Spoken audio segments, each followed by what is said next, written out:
देखो, मां की एक बहुत अच्छी स्थिति होती है बंधुओं। मां के जीवन में हमेशा यह बात रहती है कि जो सुख मैंने नहीं भोगा वो मैं अपने बच्चे को जरूर दूंगी। प्रत्येक मां के हृदय में यह भाव हमेशा रहता है। आपने जिन परिस्थितियों में दुख झेल लिया, जिन कष्टों में जीवन जी लिया, टपरे वाले मकान में रह लिया, आपने मान लीजिए आपके पास साइकिल थी, गाड़ी नहीं मिली, बाइक नहीं मिली, आपको मान लीजिए आपके जेब में बैंक अकाउंट नहीं था, तो दंपति का पहला एक ऐसा भाव रहता है कि जो सुख मुझे नहीं मिला वो मैं अपने बच्चे को जरूर दूंगी। हम कष्ट में जी लिए, हमारा बच्चा कभी कष्ट में नहीं जिएगा। ऐसे भाव रहते हैं ना प्रत्येक माता पिता के, प्रत्येक माता पिता के रहते हैं। और प्रत्येक माता पिता अपने बच्चे को राजा बेटा के जैसे, राजा के जैसे पालते हैं। पालते हो कि नहीं? ऐसी कौन सी सुविधा है जो अपने बच्चे को माता पिता नहीं देते? प्रत्येक माता पिता अपने बच्चे को राजा के जैसा तो पालते हैं, लेकिन राजा बनने के गुण नहीं सिखाते।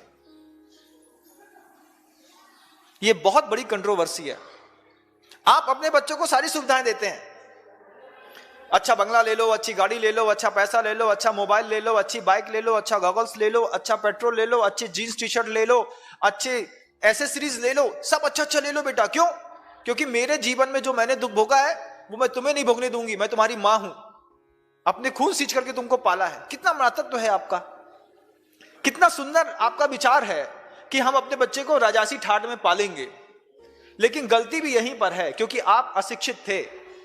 आपके अंदर थोड़ा सा लैंग्वेज, आपके अंदर हो सकता है शिक्षा थोड़ी कम हो, तो आपने मन के अंदर यह धारणा हमेशा बनाई कि हमारा बच्चा नाजों में पलेगा, हमारा बच्चा राजा के जैसा पलेगा। आपने उसको बच्चे को राजा जैसा पाला भी, लेकिन बच्चे को कभी राजा बनने के गुण नहीं सिखाए बंधु। परिणाम क्या निकला?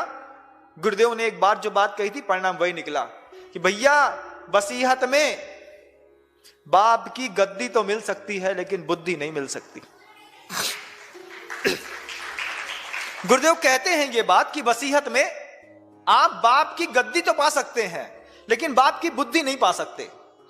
बुद्धि पाने के लिए, राजा बनाने के लिए, कि आप कभी कल्पना करते कि हमारा बच्चा है, हम इसको राजा जैसा पालेंगे नहीं, इसको हम राजा बनाएंगे। अगर आपका बच्चा राजा बन जाता तब तो बहुत बड़ी बात थी। राजा का मतलब क्या है? राज करे। किसके ऊपर? पड़ोसी के ऊपर, अफगानिस्तान तालिबान के ऊपर नहीं, राज करे अपनी इंद्रियों के ऊपर। ऐसा कोई राजा बनाते कि हमारा बच्चा है, इसको राजा बनाएंगे।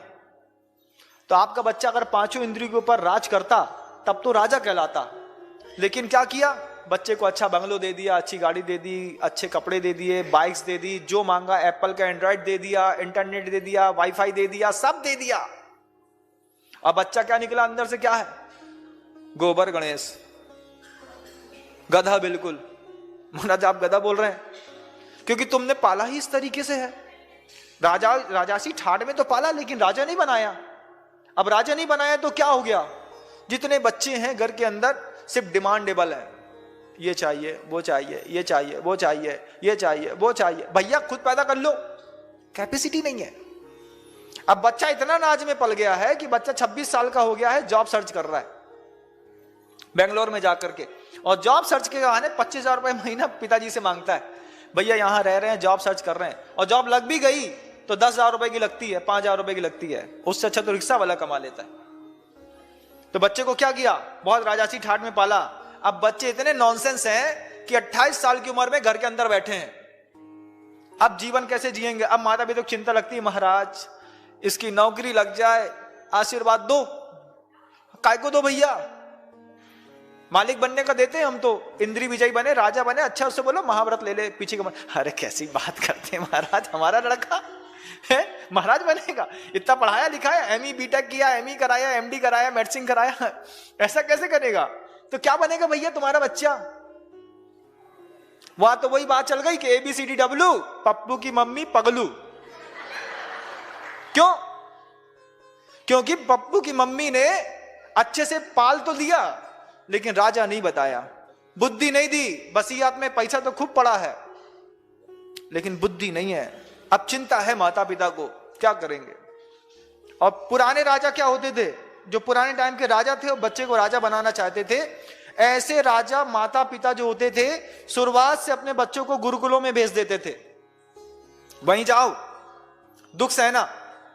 वहां पे आचार्य कहेंगे ये उठा के लाओ तो उठा के लाना, साफ करो तो साफ करना, जाओ वहां पे जो काम बोले सो काम करना। 16 वर्ष की उम्र तक राजा का बच्चा साधु के साथ रहता था और साधु के साथ कष्टमय जीवन जी करके जो विज्ञान प्राप्त करता था, बाद में वसीहत भी मिलती थी और नसीहत भी मिलती थी।